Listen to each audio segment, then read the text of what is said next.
Bonjour et bienvenue dans notre programme Glorieuse Destinée. Vous êtes au bon endroit, car cette émission a été pensée tout spécialement pour vous, pour votre croissance. Dieu a un programme taillé sur mesure pour chacune de nos vies. Ne passez surtout pas à côté de ce programme. Je vous invite aujourd'hui à m'accompagner dans la découverte de la seconde partie du sujet que j'ai intitulé « Saisis ta seconde chance ». Saisir sa seconde chance signifie il est toujours possible de rebondir après une épreuve, une situation difficile, à condition de s'en donner les moyens. J'aimerais vous aider à vous remettre en piste, en route avec Dieu. Dieu est un Dieu de consolation. C'est un Dieu de restauration. Il est temps de cesser de s'incriminer. Il est temps de cesser de s'auto-condamner. Comment ? En renouant avec Dieu, en développant une communion intime avec lui. Allez, je vous propose de remettre ces moments entre les mains de Dieu par la prière. Seigneur, merci pour ta présence, merci pour l'opportunité de cette émission, qui nous place devant ta parole, qui nous place aussi à tes pieds, dans la prière, parce que notre désir, c'est d'entendre ta voix résonner dans notre cœur, c'est d'entendre et de recevoir ton conseil, pour que tu puisses nous replacer sur le bon chemin, nous replacer sur la bonne trajectoire, parce qu'il y a des besoins. Il y a des besoins de restauration, des besoins de guérison intérieure, il y a des besoins de direction, il y a des besoins de sens, et tu es celui qui donne un sens à notre existence. Sois loué, sois remercié, sois béni, au nom de Jésus. Amen. Gloire à Dieu. Dieu soit loué pour son immense grâce. Je vais profiter de cette émission, de cette deuxième partie sur l'importance de saisir sa seconde chance, en vous présentant ce livre « Avez-vous soif de quitter le désert ?» En effet, la vie spirituelle, parfois, peut devenir un véritable désert, et nous prenons alors conscience de la nécessité de restaurer cette communion avec Dieu, de renouer avec la parole, d'étudier les Saintes Écritures. Et en écrivant ce livre, mon but est de contribuer au réveil personnel de chaque chrétien. Dedans, j'aborde la menace des vents brûlants qui viennent du désert du péché. En effet, notre vie chrétienne est menacée par des vents qui s'avèrent dangereux, brûlants pour notre vie spirituelle. Le désert est une réalité spirituelle qui gagne du terrain.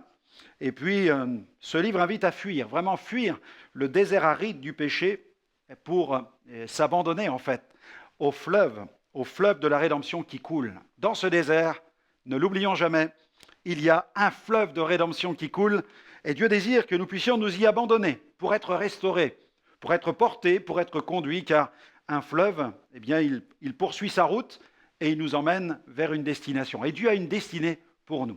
Et pour illustrer notre sujet du jour, je vous propose d'écouter un chant qui invite tout spécialement à une introspection. Son titre, « Tu ne m'as jamais abandonné » et son interprète, Serge Hub. Alors on veut l'écouter maintenant et on veut se laisser toucher par le Saint-Esprit et procéder à cette introspection pour que Dieu puisse nous parler. Et on se retrouve dans quelques instants.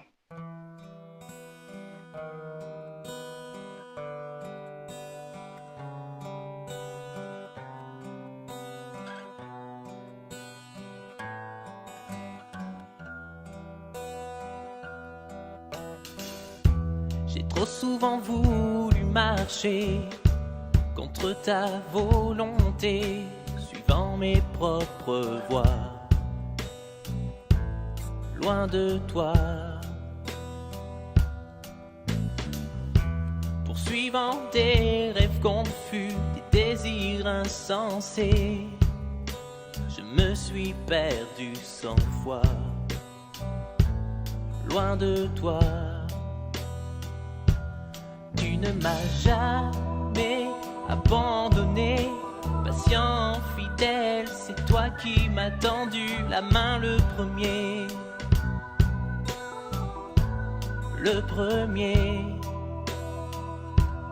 Tu ne m'as jamais abandonné, patient, fidèle et riche en bonté. Tu m'as aimé le premier.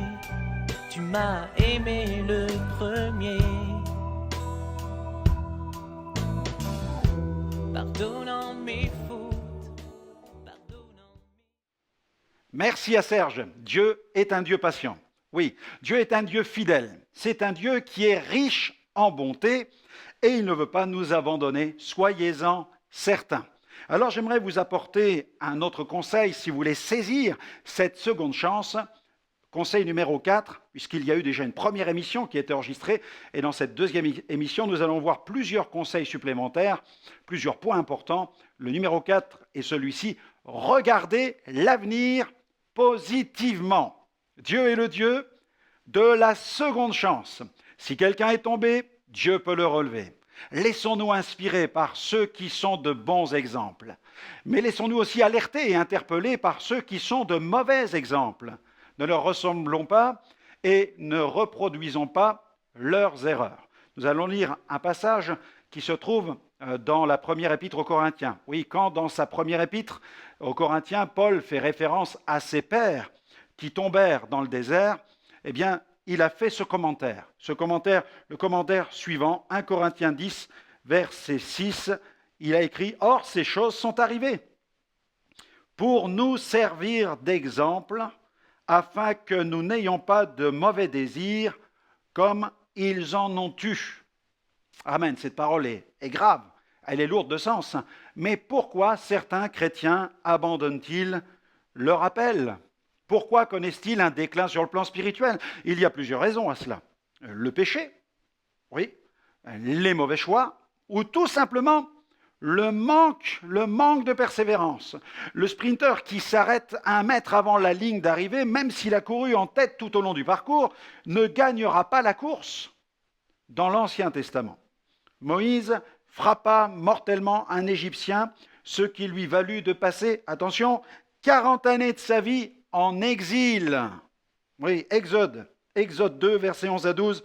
En ce temps-là, Moïse, devenu grand, se rendit auprès de ses frères et porta les regards sur leurs pénibles travaux. Il vit un Égyptien qui frappait un Hébreu d'entre ses frères. Il se tourna de côté et d'autre, et voyant qu'il n'y avait personne, il frappa l'Égyptien, il le frappa à mort, et le cacha dans le sable. Mais à l'âge de 80 ans, alors qu'il faisait paître les troupeaux de son beau-père du côté de la montagne de Dieu, l'Éternel s'adressa à lui du sein d'un buisson qui était tout en feu. C'est le célèbre épisode du buisson ardent, dans Exode chapitre 3. Exode 3, versets 1 à 2, il est écrit « Moïse faisait paître le troupeau de Jéthro, son beau-père, sacrificateur de Madian. Il mena le troupeau au-delà du désert et se rendit à la montagne de Dieu, à Horeb. L'ange de l'Éternel lui apparut dans une flamme de feu, au beau milieu d'un buisson. Moïse regarda, et voici que le buisson était tout en feu, mais que le buisson ne se consumait point. C'est alors que l'Éternel l'appela à une grande mission, laquelle, eh bien, délivrer les enfants d'Israël de la main de Pharaon. Nous allons lire dans le livre de l'Exode, au chapitre 3, à partir du verset 9, un passage, Exode 3, verset 9. Exode 3, verset 9 jusqu'au verset 14. Voici, il est écrit, donc les cris d'Israël sont venus jusqu'à moi, et j'ai vu l'oppression que leur font souffrir les Égyptiens. Maintenant, va, je t'enverrai auprès de Pharaon, et tu feras sortir d'Égypte mon peuple, les enfants d'Israël. Moïse dit à Dieu, qui suis-je pour aller vers Pharaon et pour faire sortir d'Égypte les enfants d'Israël ? Dieu dit, je serai avec toi. Et ceci sera pour toi le signe que c'est moi qui t'envoie. Quand tu auras fait sortir d'Égypte le peuple, vous servirez Dieu sur cette montagne. Moïse dit à Dieu, j'irai donc vers les enfants d'Israël, et je leur dirai, le Dieu de vos pères m'envoie vers vous. Mais s'ils me demandent quel est son nom, que leur répondrai-je ? Eh bien, Dieu dit à Moïse, je suis celui qui suis. Et il ajouta, c'est ainsi que tu répondras aux enfants d'Israël, celui qui s'appelle Je suis m'a envoyé vers vous. Amen. Le Seigneur donna donc à Moïse une seconde chance qu'il sut saisir. Josué, quant à lui, fut victime de l'incrédulité qui gagna les rangs du peuple de Dieu. En effet, quand Josué, Caleb et 10 autres hommes se rendirent au pays promis pour l'explorer, ils découvrirent un merveilleux pays où coule le lait et le miel. C'était formidable. Cependant, quand ils sont revenus vers le peuple, seuls Josué et Caleb manifestèrent une grande confiance en Dieu quant au fait de prendre possession de ce pays. Les 10 autres espions, quant à eux, étaient tous remplis d'incrédulité à cause des habitants de ce pays, car certains d'entre eux étaient de grande taille. Malheureusement, un esprit d'incrédulité se répandit et gagna le peuple qui prit peur. Nous allons lire ce passage dans Nombre 13, versets 30 à 32, qui rappelle cet événement. Caleb fit taire le peuple qui murmurait contre Moïse. Il dit, « Montons et nous prendrons possession du pays, car nous en serons vainqueurs. » Vous voyez l'esprit de Caleb. Mais les hommes qui étaient montés avec lui dirent, « Nous ne pouvons pas monter pour combattre ce peuple, car il est plus fort que nous. » Et ils décrièrent devant les fils d'Israël le pays qu'ils avaient exploré. Ils dirent, « Le pays que nous avons parcouru pour l'explorer est un pays qui dévore ses habitants. » Tout le peuple que nous y avons vu se compose d'hommes d'une grande taille, d'une haute taille. Cette incrédulité généralisée provoqua la colère de l'Éternel, et le peuple d'Israël fut contraint à errer pendant 40 ans dans le désert. Josué, quant à lui, souffrit des conséquences de cette désobéissance. L'appel de Josué, qui consistait à conduire le peuple dans le pays promis, fut différé. Vous réalisez cela, il fut différé de 40 ans.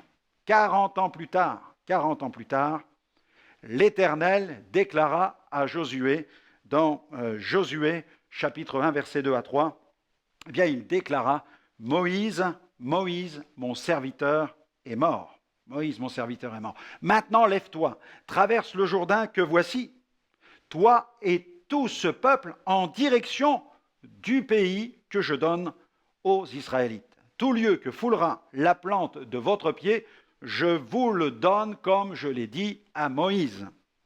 Josué sut donc saisir cette seconde chance. Il a pris possession du pays. Tout au long de ces années, sa mentalité demeura la même. Il resta ferme. Le fils prodigue, lui aussi, a su saisir sa seconde chance. Après avoir dilapidé tout l'héritage que son père lui avait donné, il est revenu à la maison de son père, qu'il a reçue comment ?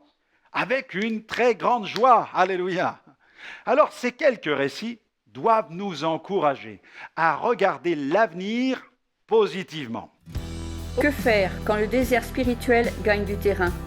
Comment vivre des temps de rafraîchissement quand une saison sèche est annoncée ?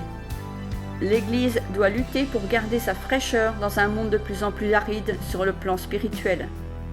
Rester debout quand la désolation se répand est un véritable défi pour tout disciple de Jésus. Dans son livre intitulé « Avez-vous soif de quitter le désert ?», Franck Alexandre nous lance le défi d'un réveil personnel. Vous trouverez ce livre dans la boutique en ligne de notre site www.gospelvision-international.com.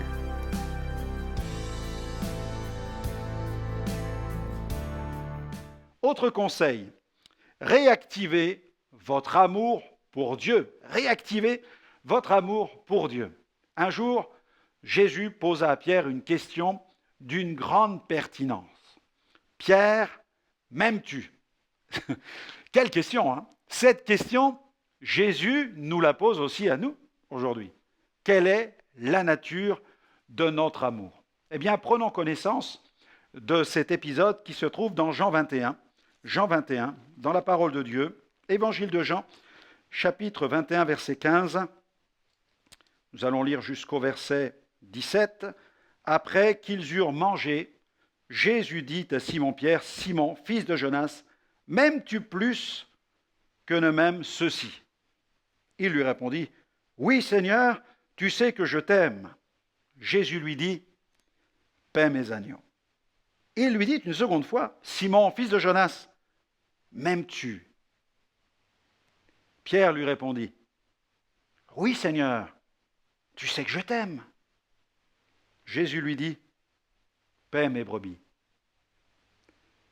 Et il lui dit pour la troisième fois, « Simon, fils de Jonas, m'aimes-tu » Pierre fut attristé de ce qu'il lui avait dit pour la troisième fois, « M'aimes-tu » Et il lui répondit, « Seigneur, tu sais toutes choses. Tu sais que je t'aime. » Jésus lui dit, « Paie mes brebis. » Amen. Quel passage incroyable. Quand Jésus posa cette question à Pierre, les 2 premières fois, le verbe aimer que Jésus utilisa fut le verbe agapéo. Ce verbe évoque l'amour dans un sens inconditionnel. Face à cette question plus qu'insistante, on imagine facilement l'embarras dans lequel Pierre se trouva tout à coup. Pierre aimait-il Jésus de cette façon, c'est-à-dire de façon inconditionnelle? L'apôtre répondit à cette question avec, je crois, avec honnêteté. Conscient de ses propres limites, Pierre n'employa pas le verbe agapéo pour répondre à la question de Jésus, mais il utilisa le verbe philéo. Ce terme est celui que l'on utilise quand on veut parler d'amour dans le sens d'une profonde amitié, d'aimer un ami.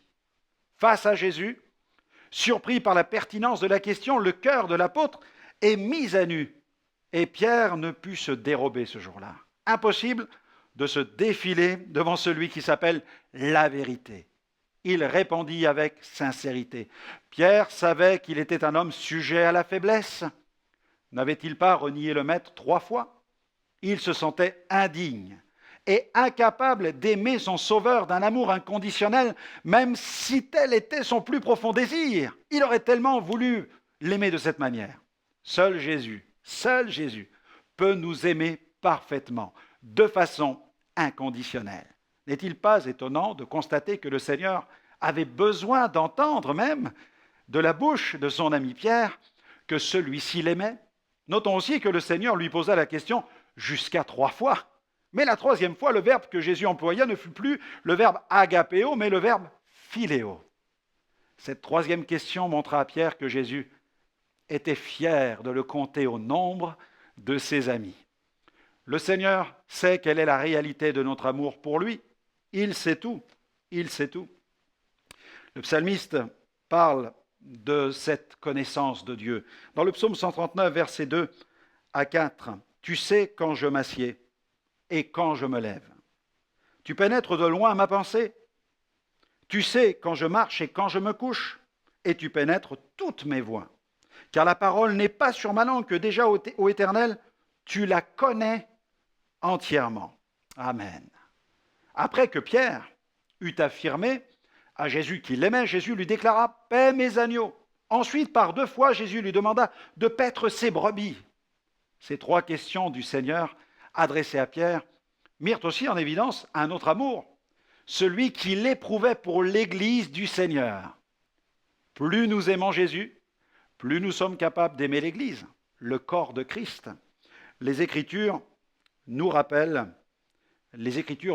que c'est précisément à l'apôtre Pierre que Jésus a fait cette déclaration dans Matthieu 16, verset 18, « Et moi je te dis que tu es Pierre, et que sur cette pierre je bâtirai mon Église, et que les portes du séjour des morts ne prévaudront point contre elle. » Soudain, la vocation de Pierre devint évidente, sa destinée apparut toute tracée. Pierre serait à la base de la construction d'Église. Et c'est lui, Pierre, qui, le jour de la fête de la Pentecôte à Jérusalem, fut le premier à prêcher la bonne nouvelle. Dans ce passage, il apparaît donc clairement que la qualité de notre amour pour le Seigneur sera déterminante quant à notre destinée et notre service pour Dieu. L'œuvre dans l'Église ne peut se faire sans un véritable amour. La baisse de notre amour pour Dieu est un symptôme évident du déclin spirituel. Le reproche que le Seigneur adressa à l'église d'Éphèse traita de cette baisse d'amour dans Apocalypse 2, verset 4. « Mais ce que j'ai contre toi, c'est que tu as abandonné ton premier amour. » Tu as abandonné ton premier amour. Réactivons donc notre amour pour Dieu. Amen. Un autre conseil. Reprenez votre place au pied du Seigneur. Ça, c'est vraiment important. Marie, la sœur de Lazare, avait compris l'importance de se tenir au pied du Maître. Marthe, quant à elle, était bien trop absorbée par les tâches ménagères quotidiennes. Mais Jésus ne manqua pas de lui reprocher sa trop grande agitation. Dans Luc 10, lisons ce passage, Luc 10, versets 38 à 42, « Comme Jésus était en chemin avec ses disciples, il entra dans un village, et une femme nommée Marthe le reçut dans sa maison. Elle avait une sœur nommée Marie qui, s'étant assise au pied du Seigneur, écoutait sa parole. Marthe, occupée à divers soins domestiques, survint et dit « Seigneur, Cela ne te fait-il rien que ma sœur me laisse seule pour servir? Dis-lui donc de m'aider. Le Seigneur lui répondit, Marthe, Marthe, tu t'inquiètes et tu t'agites pour beaucoup de choses. Une seule chose est nécessaire. Marie a choisi la bonne part, qui ne lui sera point ôtée. Amen. Amen. Le souci des choses matérielles ne doit pas prendre le dessus sur les responsabilités d'ordre spirituel. Dans Matthieu 6, 33, Jésus a dit « Cherchez premièrement le royaume de Dieu et la justice de Dieu, et toutes ces choses vous seront données par-dessus. » Il doit y avoir des priorités dans notre vie quotidienne. La recherche du royaume de Dieu devrait être la plus importante. Voici quel était le leitmotiv des premiers chrétiens. Dans Actes 2, 42, on peut lire ceci. Ils persévéraient, c'est-à-dire les disciples, ils persévéraient dans l'enseignement des apôtres, dans la communion fraternelle, dans la fraction du pain et dans les prières. Ce passage est très explicite, tiré des Actes des apôtres, nous révèle le secret de la profondeur de la vie spirituelle des chrétiens du premier siècle.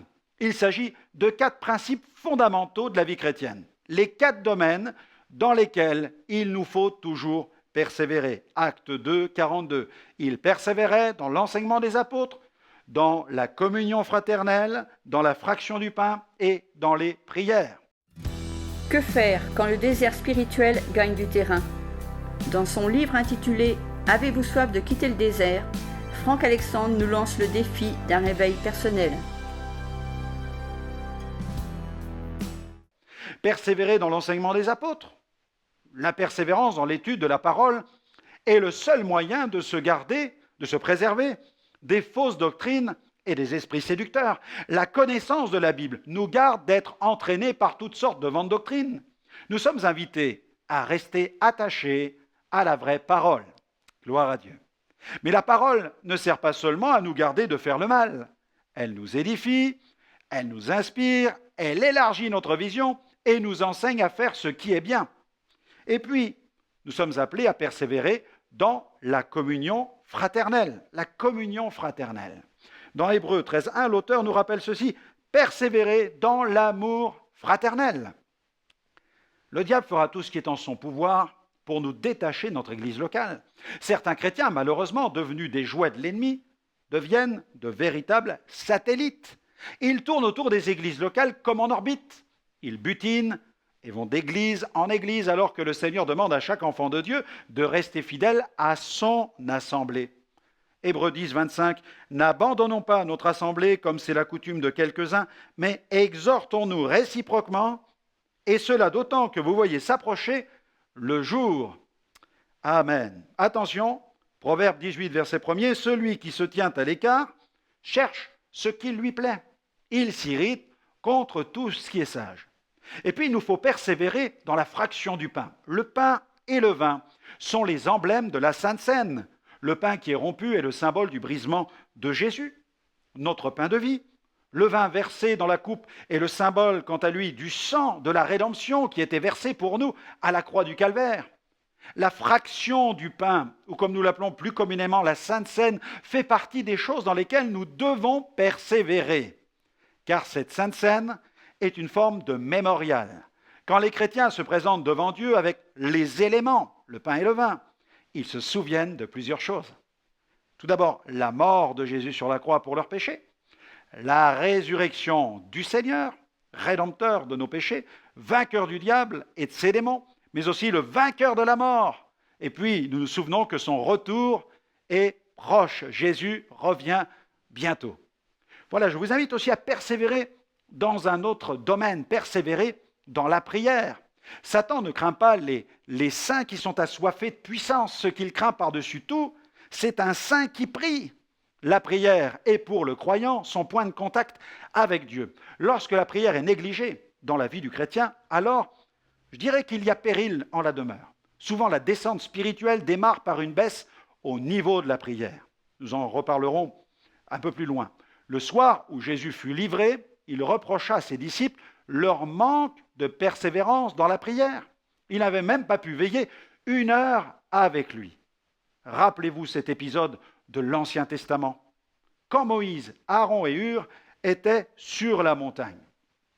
et ils observaient la bataille qui faisait rage entre Israël et Amalek dans la vallée de Réphidim, qui signifie d'ailleurs la vallée des grands espaces. Eh bien, Moïse intercédait, il intercédait auprès de l'Éternel pour le peuple. Quand Aaron et Hur soutenaient les bras de Moïse, Israël gagnait, mais quand Aaron et Hur faiblissaient, Israël perdait. Exode 17, versets 10 à 13. Josué fit ce que lui avait dit Moïse pour combattre Amalek. Et Moïse, Aaron et Hur montèrent au sommet de la colline. Lorsque Moïse élevait sa main, Israël était le plus fort. Lorsqu'il baissait sa main, Amalek était le plus fort. Les mains de Moïse étaient fatiguées. Ils prirent une pierre qu'ils placèrent sous lui et il s'assit dessus. Aaron et Hur soutenaient ses mains, l'un d'un côté, l'autre de l'autre, et ses mains restèrent fermes jusqu'au coucher du soleil. Et Josué vainquit Amalek et son peuple au tranchant de l'épée. Gloire à Dieu. Paul nous exhorte à persévérer dans la prière. Colossiens 4.2, il dit « Persévérez dans la prière, veillez-y avec des actions de grâce ». Le retour à la prière est une mesure radicale contre le déclin spirituel. La vallée de Réphidim signifie grands espaces. Eh bien, de grands espaces s'ouvrent à nous. Dieu a de grands projets pour nous. Mais il nous appartient de mettre en application les principes divins pour relever ces merveilleux défis. Eh bien voilà, notre émission se termine. J'espère que vous aurez bien saisi, bien assimilé tous ces différents points qui vont vous permettre de saisir la seconde chance. À chaque fois que vous allez tomber, Dieu vous permettra toujours de saisir la seconde chance pour vous relever. N'hésitez pas à nous retrouver sur notre site web www.gospelvision-international.com. Vous allez y retrouver de nombreuses émissions en replay. Je suis sûr qu'elles vont vous ressourcer, vous faire du bien. Ma prière, c'est que Dieu continue à vous remplir du Saint-Esprit, que Dieu vous équipe, qu'il vous accorde ses dons spirituels, qu'il vous conduise et qu'il vous conduise dans des temps d'intimité avec le Seigneur, là où le Seigneur pourra parler à votre cœur, déverser son onction dans votre vie et vous faire entendre cette voix intérieure qui va vous diriger sur ce chemin, dans ce parcours, ce pèlerinage terrestre. La Bible nous l'assure, elle nous dit qu'il y aura quelqu'un qui sera derrière nous, qu'une voix parlera et que cette voix nous dira « c'est ici le chemin, marchez-y ». Alors ayons cette confiance que ceux qui sont fils de Dieu sont conduits par le Saint-Esprit. Que Dieu vous bénisse et à très bientôt.